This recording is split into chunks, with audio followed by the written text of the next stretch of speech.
So I saw a question raised the other day that basically went like this. How can we fight, or up our game, to fight more modern quackery in this modern age? Now, this also pretty much links into the question of why are quacks at the moment so successful at spreading their quackery? Well, in truth, not much has changed. Pre-internet, what basically happened was quacks would find their way into magazines, newspapers, anywhere where they could get advertising to tout their wares.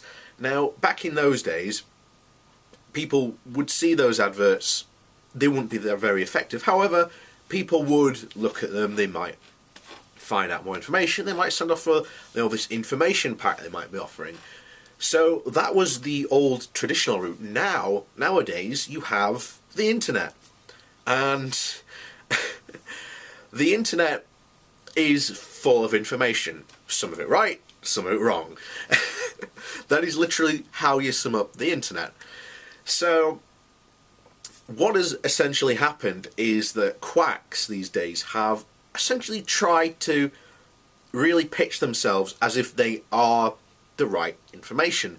Now, a lot of what these quacks have been teaching for ages has been mass appealing to conspiracy theorists for years. You've not got to look further than Mike Adams. I mean, Mike Adams, aka the Health Ranger, is the most conspiracy theory focused guy ever. But that's how he managed to get so much attention early on. He went to these conspiracy theorists. He went to their conferences and say, "Hey, you're so worried about government putting this and this and this in your water," as Alex Jones had so often preached. He just went, "Well, I've got the answer for you. You just have this, this and this and this, and then boom, you're magically cured. And oh, by the way, feeling sick? Well, I've got these for you as well." And now you see how they got a bit of attention really when the internet came around.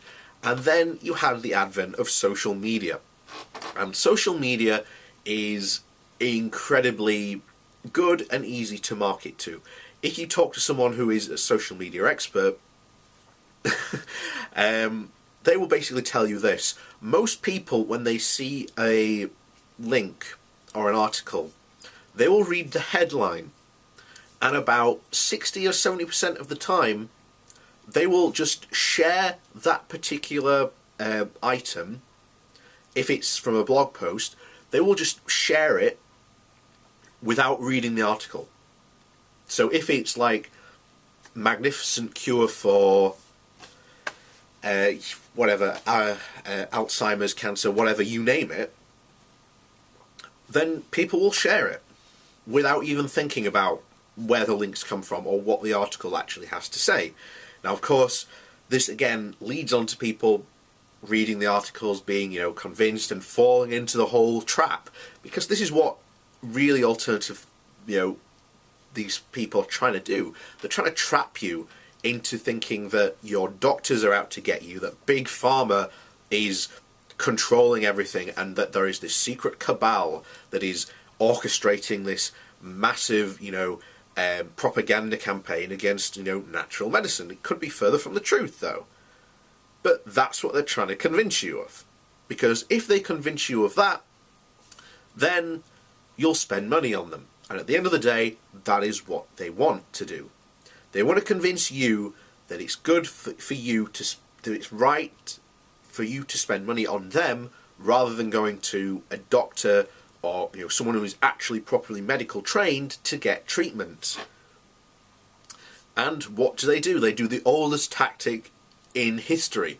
They undercut prices. Now, a lot of their items are cheap, but a lot of them are awfully horribly inflated. But that's what a lot of them tend to do. They tend to offer these, bits and pieces of vitamins, cheaply to begin with, and then they start to offer you more. As we've already discussed about the the Mighty 90, all that is to get you to buy 90 different types of vitamins at, $10 to $25 a pop. And if you think about, if let's just say they're all $10, they're not, but let's just say they're all $10, that's $90 you've spent on vitamins. Now imagine what happens when you run out and how long it might take you to go through all those vitamins.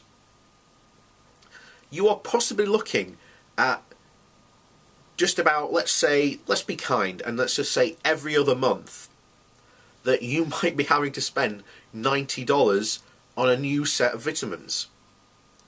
That money soon builds up.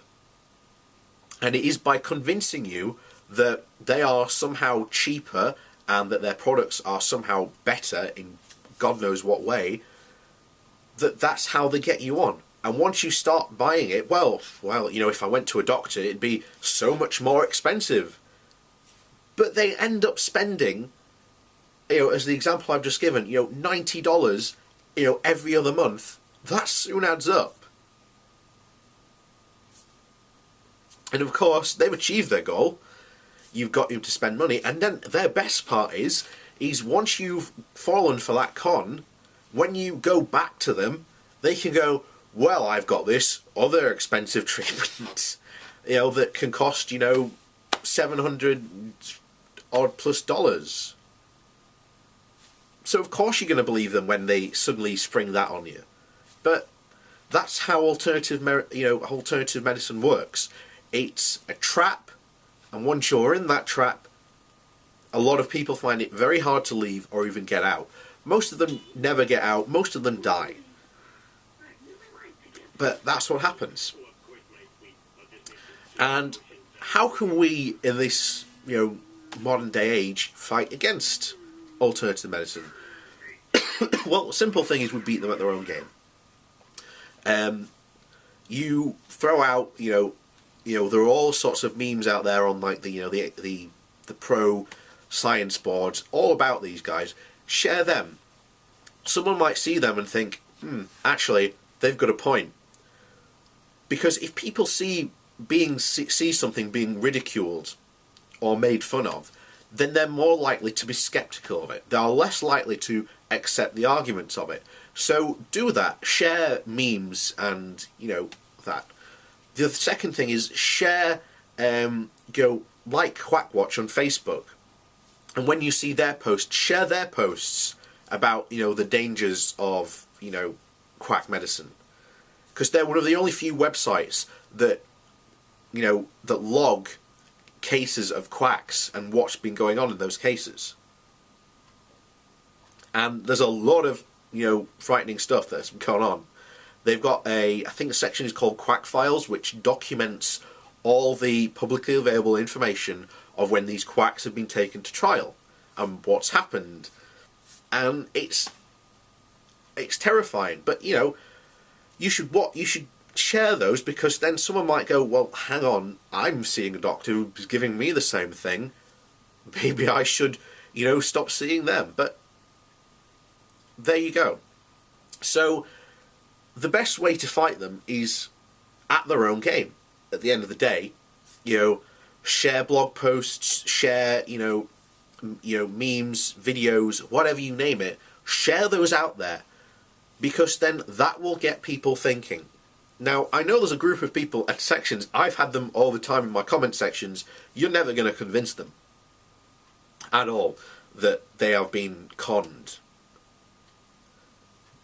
But what you need to do is you need to stop people falling into that trap to begin with. If you can stop that, then that stops people getting the money. Well, that stops the quacks getting their money. So that's what I would like you to do today. Go forth. If you don't like Quackwatch on Facebook, go and like them. There are numerous other websites as Facebook posts as well.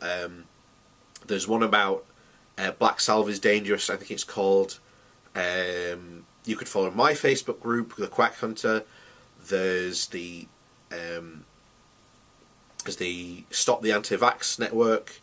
There are many others. I just can't think of them off the top of my head. But yeah, even, you know, share my videos around, and, you know, like and subscribe them, because they can then get more views, and then people then might think, hey, maybe I should question what this quack is doing or even giving to me.